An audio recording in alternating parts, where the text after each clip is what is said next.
नमस्कार. बऱ्याचदा पाठ दुखणे, ते दुखणे पायाकडे रेडिएट होणे, मांडी दुखणे, पिंढऱ्या दुखणे, पाय सुन्न पडणे, पायांमध्ये चमका निघणे, पायाचा विशिष्ट भाग यामध्ये चमक भरणे किंवा पायाची विशिष्ट बोटं किंवा सर्व बोटं ही सुन्न पडणे, ह्यामध्ये चमक भरणे, यासंबंधी लक्षणं असतील तर आपल्याला मणक्यांचा त्रास असण्याची शक्यता आहे. असेच एक पेशंट आमच्याकडे आले होते.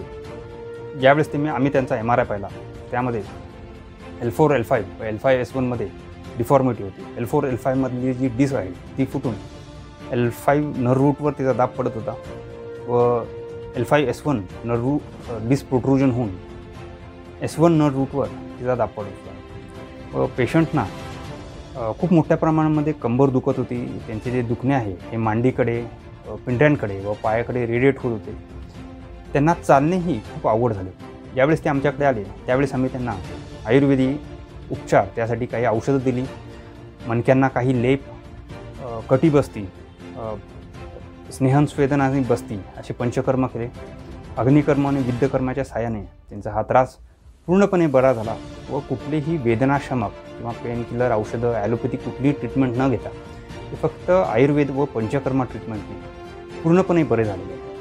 चला तर त्यांच्याच पुढे आपण तिचा अनुभव आहे. धन्यवाद.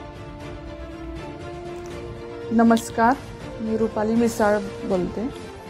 मला मणक्याचा खूप त्रास होत होता. मणक्याचं एक डाव्या साईडला खूप पेन होत होतं. पायात पण खूप पेन येत होता आणि जास्त वेळ उभारू शकत नव्हते. मग मी डॉक्टर दुर्गेंच्याकडं ट्रीटमेंट घेतली, आयुर्वेदिक ट्रीटमेंट घेतली. त्यानं मला लगेच महिनाभरात फरक पडला.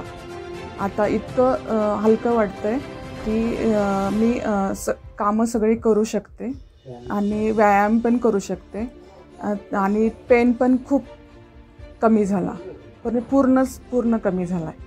आणि आता एवढं हलकं वाटतं आहे की खूप छान वाटतं आहे.